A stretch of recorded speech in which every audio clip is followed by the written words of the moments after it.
another episode of The Follow-Up.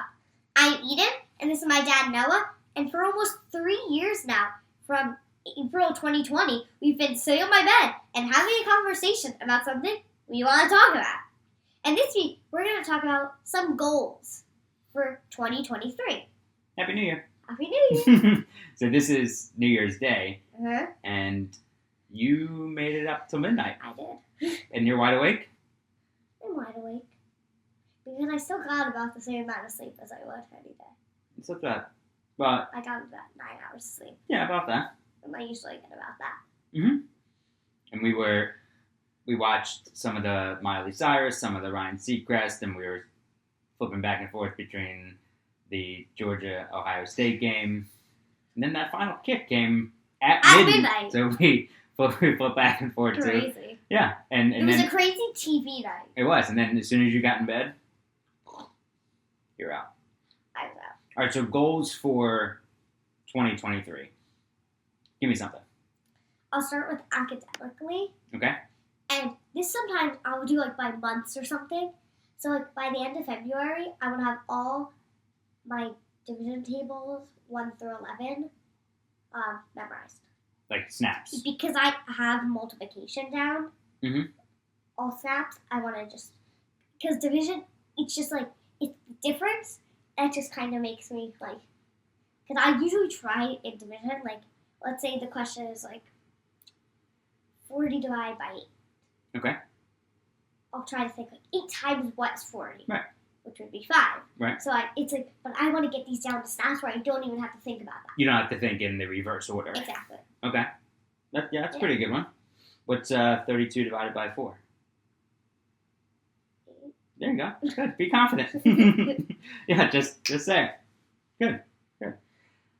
What else? Anything else on your mind? Because it doesn't just have to be academically. Yeah.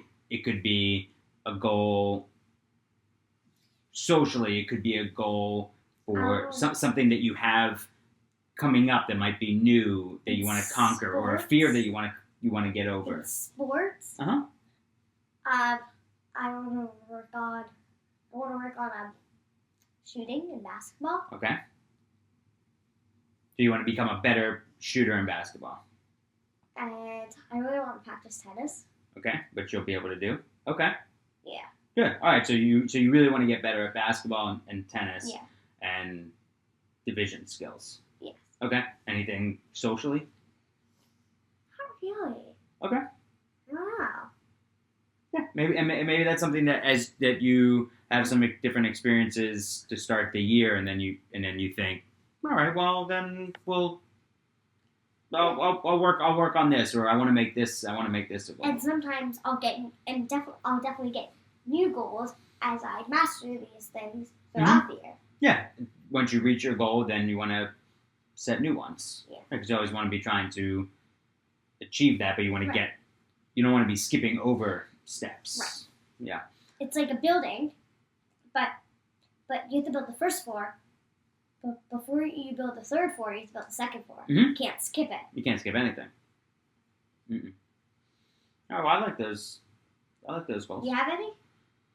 I want to be more organized day to day with work. So Can I relate to that? Sure. Like in math and word problems, I also want to be more organized. With steps. Yeah, you've been getting a whole lot better with that. It's hard. Yeah, but of keeping yourself organized. And it's not an organization. It can be all different things. It can start now with math, and then even with be, writing and writing an outline, and just making sure that. All right, so you have a writing assignment.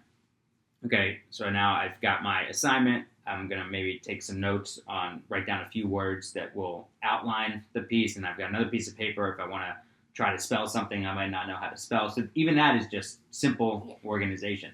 And I want to be more organized day to day so that I'm not missing anything at work. There's so many things going on that I want to make sure that I am as organized as possible so that I can make the best decisions possible. I can be as efficient as possible and be as good of a leader as possible because I'm organized. Yeah. Be able to answer certain questions. And I also want to be able to have the time in the day where it's not just meeting, where I block off different times where, okay, I know I'm going to have these meetings. I want to be able to take this time to execute on things, or like actually get things done. Or like, you have a meeting. Now I'm just gonna, and right after the meeting, I'll block off 15 minutes to write a bunch of notes from that meeting. Right. Or, okay, Or from this meeting, I need to then now email this person. All right. Well, now here's that time that's blocked off to get that done. Mm-hmm. And then like you're blocking off a certain time of day to do emails and finish work, but that might happen after the meetings to finish that. And also another one is at night, not falling asleep to the TV or reading something on my phone, but falling asleep to reading a book.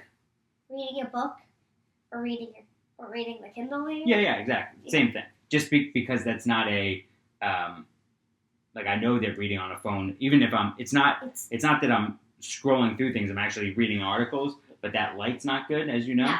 So I have the same book light that you have, and you fall asleep reading every night. So I just finding making sure that when I get in bed, I'm reading those books, because I oftentimes I start to think, all right, well, maybe for work I should be reading this, but it's just not the right time to do it. Right.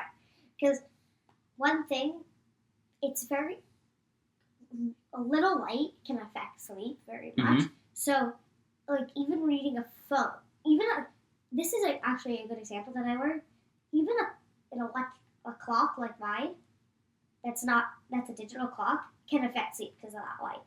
So really, it's just it's when you're falling asleep. Like, let's say, give me a random time to fall asleep. Like, let's say 9. Okay. I'm just taking it. 9 o'clock. Yep. Maybe a little earlier, you'll read a little bit that you just need a little bit on the phone. But once you notice, okay, I'm gonna go to bed soon. Let's try to read something that can help me go to sleep. Yeah, that's true.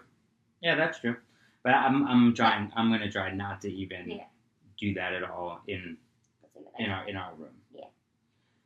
And then balance the other, and then be more organized during the day so that I have time to read certain things that I want to read for work. Because it's not the time you're basically saying. Yeah, and I also think that it's not just I've always had a tough time reading for pleasure, not because I don't enjoy reading books. It's because I have this constant need and feeling that, oh, well, if I don't read this, I'm falling behind in this category of work. So if I'm not reading this basketball article, I'm not reading this about what we're doing now in golf, I'm falling behind. And I hate that feeling, but I need to just get over that and be organized throughout the day so where I can mix that stuff in. Yeah. Like, there are certain things that are important to read, but then it's also important to read for pleasure. Right, because that expands your mind in other ways. Right. And also, but I think it's important to do a mix of that, where it's not always you're saying that, okay, I need to read this, but maybe if I do this while I'm doing my work, so I'm not like stressing about this later. Mm-hmm. You're right. Because I think that when you're doing work, technically when you're reading an article for work, you're technically doing work at night. Yeah, you're right. So, and then that, I feel like, leads to a lot of more stuff. Yeah, it could be stress. Exactly. Mm-hmm. And also, at night, it's not like I'm reading and then you don't want to be stressed at night. No, because then I start thinking about things before you go to bed. And then you that's can't fall asleep. Right. And then there's, when you're reading at night, and not exactly absorbing everything I need to know, and I'm not taking notes on it. Right. So then it just kind of defeats the purpose. Yeah. Yeah. So those are the those are the two things that I major goals for this year. Yeah, and I think they're attainable. You don't want to set goals that aren't attainable. Right. You want to set goals that you know you can do. I'm not going to say this year my goal is to dunk. That's not going to happen. Your goal is to what? I said one of my basketball? right, because that's not going to happen. It's not going to happen. Right. Because It's just not gonna happen. It's not. Yeah. But you feel good going into this year? Yeah, I do. Good. Do you feel any different today in 2023 than you did yesterday in 2022? Nope.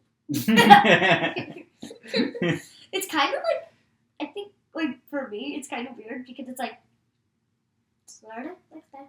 Yeah. Next day. But it's like, wait, this is a new year? It's Yeah. like, it's kind of confusing. And then in school is the toughest part is remembering to write 23. Yes. Because last year, when it was, I remember one day handing in an assignment, and, like, it was the day before it was 21, and then it was 22. I wrote 21. Good thing you know it's 20. Exactly. Or 19. But it takes take a a lot. Takes a lot of practice. Right. So when it It's says like writing a date. You wouldn't think it needs practice, yeah, but yeah, it's like memory. when you see at the top of your sheet name date, just instead of just going through it, just pause and then Yeah. write it. Or sometimes we always have the date on the board. So okay, it's not 22. Let's look over there. 23. 23. Yeah. So you're gonna have. So when you start school again, it'll be 1, 3, 2, 3. What? It'll be 1, 3, 2, 3. 1, 3, 2, 3. Yeah. Yeah. 1, 3, 2, 3. Wow. All right. I love you. Love you.